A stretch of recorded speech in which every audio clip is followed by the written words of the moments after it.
Почитувани, добро вечер. Нова епизода од серијалот подкасти ВМРО ДПМН зборува. Вечерва оваа недела ќе разговараме повторно за здравството. Меѓутоа многу важни теми имаме да ги разговараме, а тоа е за регионализација на здравствените услуги, дигитализација на здравствените услуги, зголемување на платите, зголемените капитации на во примарното здравство, корупцијата како еден од проблемите што се има случувано во здравството, но и многу приватни работи со мојот гостин вечерва, а тоа е националниот координатор за здравство во владата на Република Македонија и член на извршниот комитет на ВМРО ДПМН, доктор Ристе Симеонов. Добро вечер, добре дојдовте. Добро вечер, добро ве најдов. Поздрав за сите следачи на Facebook профилот на ВМРО ДПМН. Благодарам за можноста. Јас би почнал веднаш со дали се работи на регионализација на здравствените услуги во однос на регионалните центри што ги имате спомнувано, кога би можеле граѓаните да го очекуваат истото? Регионализацијата е процес за кој што е потребно подолго време. Неколку години се потребни за да се спроведи и да профункционира системот на регионализација. Мене јасно ми е дека народот, посебно пациентите од тие региони, очекуваат час поскоро да се случи тоа. Меѓутоа, едно е факт дека во здравствениот систем на нас за 34 години од осамостојувањето на Република Македонија не е направен ниту еден посериозен, позитивен исчекор напред. Секоја година за овие 34 години да се инвестирало помалку во тој процес на регионализација, до сега таа ќе функционираше. Како и да е, започна се процесот на регионализација во делот на давање услуги на доктори од Скопје во регионалните центри. Во моментов, доктори од Скопје даваат здравствени услуги во болницата во Битола. Така започнува процесот, бидејќи тие регионални болници треба да добијат листи на услуги кои што ќе ги даваат. Тоа значи дека матичните доктори ќе знаат кои услуги се даваат во регионалните болници и пациентите ќе ги препраќаат таму, а кои услуги не се даваат за да ги препраќаат во Скопје, во секундарно и терцијерно здравство. Потоа треба тие болници да формираат кадар кој што ќе се обучи, доктори кои што ќе одат на специализација и по завршување на специализацијата да работат и да даваат услуги во тие регионални болници. Затоа до тогаш здравствените услуги ќе ги даваат доктори од Скопје, затоа што многу е поедноставно вие да пратите 20, 30 па дури 50 доктори од Скопје во регионалните болници, отколку секојдневно стотици или илјадници пациенти да доаѓаат во Скопје. Затоа тој процес е долготраен, се надевам ќе се заврши во наредните неколку години, како и да е започнато е со давање на услуги од доктори во Скопје, конкретно во болницата во Битола. Што значи дека е почнато е на некој начин. Меѓутоа да бидеме свесни и реални дека треба уште време. Се согласувам дека е потребно време со оглед на тоа дека како што ви напоменавте доста години не било вложувано. Ништо не е вложувано во тој процес. Во истото. Тука би го споил и моето следно прашање, дали да речеме и дигитализацијата на здравството би можела да помогне во овој случај? Го имате и тоа напоменувано, до каде сме со ова? Дигитализацијата е многу битен дел, сегмент од тој процес. Во моментов се спроведува национален едношалтерски систем, во кој што е вклучено и здравството. Во однос на дигитализацијата во фондот веќе функционира електронската рецепта помеѓу матичните доктори и аптеките. Во фаза на имплементација е мобилна апликација за секој корисник на здравствено осигурување, каде што може корисникот во секој време да прати колку специјалистички, консултативни и болнички услуги има искористено, колку електронски рецепти за пациентите каде што се потребни ортопедски помагала, исто може да има увид во тој систем. Во фаза на имплементација е биомедицинското потпомогнато оплодување, познато како инвитро, каде што ќе се спроведува со комплетна дигитализација, односно со електронски потписи и системско известување на пациентите, односно на жените. Така да тој процес на дигитализација веќе е започнат и се надевам дека во брзо време, во наредни неколку месеци или година, ќе профункционира во целиот здравствен систем. Што значи дека ќе ги намалиме хартиите или тие сепак ќе здравство без хартија. Целта е здравство без хартија. Јасно. Во ред. Вашиот став за зголемување на платите кај здравствените работници, дали ова е стимул еден и за младите, меѓутоа и за сите оние доктори, специјализанти и слично да продолжат да учат и да помагаат на луѓето, односно да се вклучат кон медицината? Зголемување на платите во здравството е еден од условите за функционален и квалитетен здравствен систем. Задоволни здравствени работници значи задоволни пациенти. Зголемувањето на платите е процес кој што треба да има континуитет и редовност. Тоа значи на одреден временски период да се зголемуваат платите во здравството. Меѓутоа не е само зголемување на платите услов за квалитетен здравствен систем, потребна е и модерна и современа инфраструктура. Треба да се инвестира во инфраструктурата, модерна и современа опрема, едукација на здравствените работници и што е најбитно, селекција. Значи, селекцијата на здравствените работници по мене најбитниот фактор за функционален и квалитетен здравствен систем. Морам да ве прашам тука, бидејќи ги спомнавте модерна инфраструктура, односно апарати, како го коментирате фактот што еве мислам дека неделава или претходната, не знам точно кога беше, исто така беше напоменато дека одредени апарати биле чувани во подрум наместо да бидат дадени на... Точно. Одредени апарати кои што имаат и висока цена, неколку милиони евра, се чуваат неотпакувани во подрумски простории. Од која причина не знам, најверојатно затоа што не се створени услови каде тие апарати да се инсталираат или нема доволно обучен медицински кадар. Затоа во здравството треба постапките да бидат една по една по правилен ред. Не да се купи опрема, а да нема кадар и просторија каде да се инсталира. Треба прво да се обезбедат другите услови, па после да се купи опремата што треба да функционира. Во ред, би сакал исто да прашам и за зголемувањето на капитациите. Дали тука се решаваат децениски проблеми, што е следниот чекор понатаму? Да, за поздравување и зголемување на капитациите на матични доктори, стоматолози, гинеколози, затоа што со години и децении тоа не е направено. Тоа е битен стимул за да матичните доктори даваат квалитетни здравствени услуги. Примарното здравство и матичните доктори се столбот на здравствениот систем. Таму се спроведува скрининг програмата за одредени здравствени состојби. Добро едуцирани и селектирани матични доктори може да даваат квалитетни здравствени услуги. Тоа значи дека може да лекуваат одредени болести, да ги препознаваат и навремено да ги препраќаат на повисоко ниво на здравствена заштита. Меѓутоа и таму треба да се инвестира во инфраструктурата, во опремата, и многу е битно да се инвестира во руралните средини.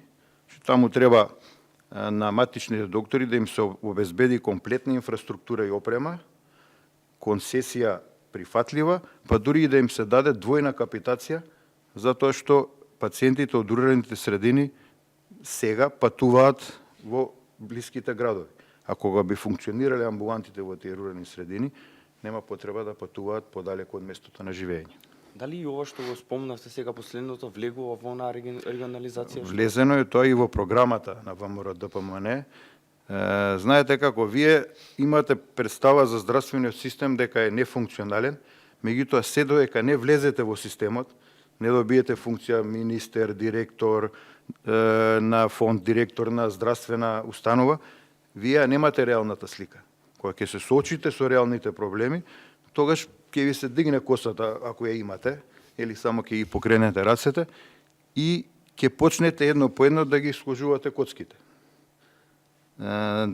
Така да ВМРО ДПМН во својата програма за здравство се обврза со регионализацијата, со матичните доктори, со целокупниот здравствен систем и во наредниот период на мандатот ние ќе ги реализираме сите земени обврски. Кога спомнавте дека ми уште полоша ситуацијата кога ќе се влезе внатре, тука морам да го поставам прашањето и за корупција во здравството. Вие неколку пати имате споменувано дека е еден од многу поголемите проблеми во здравството. На кој начин би се спречила оваа корупција во здравството? Имаме ли план како влада?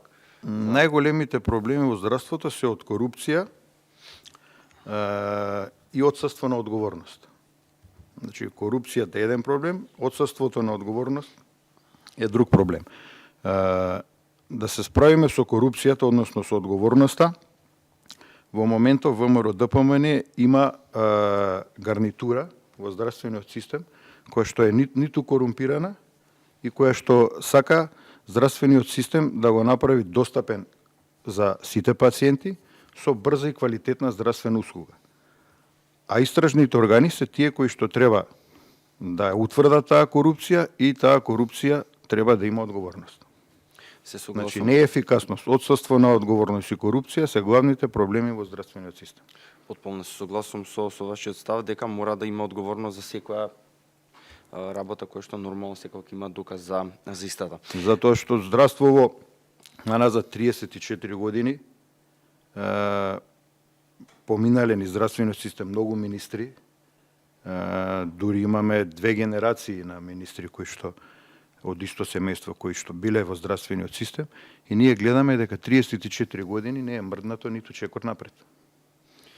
Дали сметате дека ќе дојде момент за одговорност за некои одредени постапки во минатото? Се работи на тој процес и верувам дека ќе има завршница. Сега би сакал да поразговараме и малку настрана од политиката. Мене ми е многу драго што имам можност да разговарам со вас вечерва тука, бидејќи вие сте, да кажам точно и за гледачите, човекот што има направено првата трансплантација на бубрек кај дете во Македонија.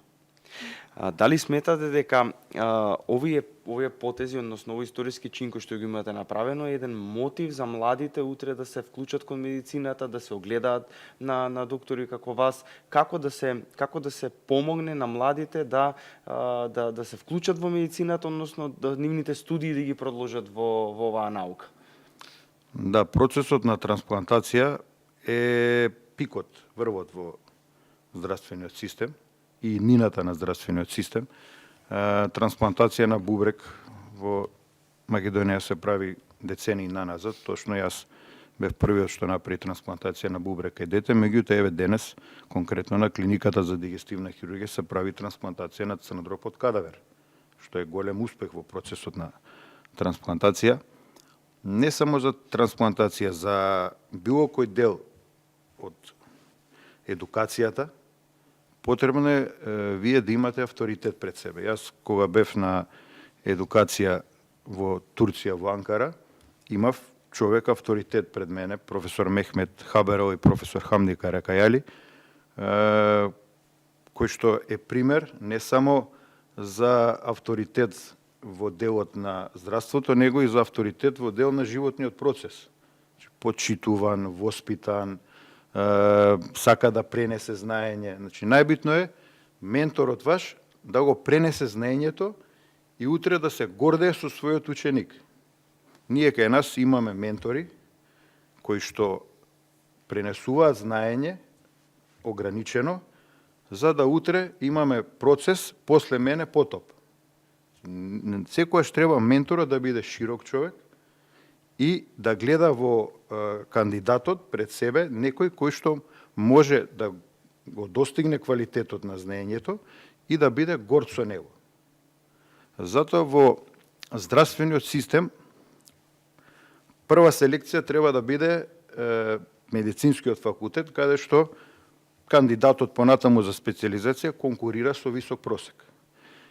Меѓутоа и тие специализации треба да бидат планирани. Значи, не може секој да биде хирург, кардиолог, гинеколог, треба некој да биде и педијатар, анестезиолог, физијатар, инфектолог. Значи, мора да има селекција. Во здравствениот систем, како што напоменав, едукацијата е битна, меѓутоа по мене селекцијата е уште побитна. Конечната селекција треба да ја направи менторот, заедно со стручниот колегиум од здравствената институција, со наставниците и да се процени кој кандидат за што може да продолжи понатаму. Затоа што просекот на факултет е едно, селекцијата во однос на здравствената услуга што треба да ја дава е друго.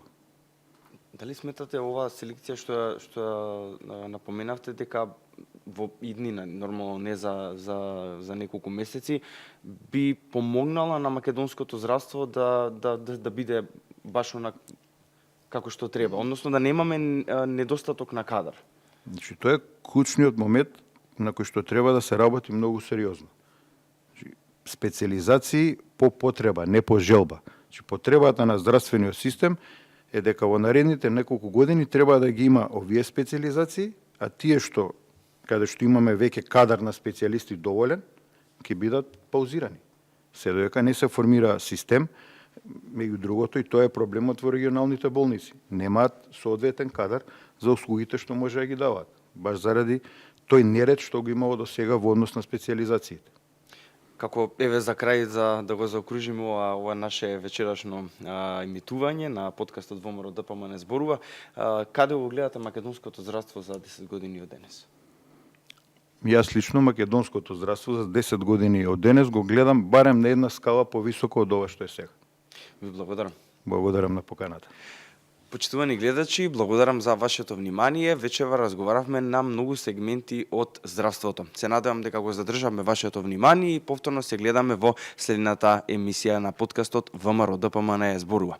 Поздрав и секое добро.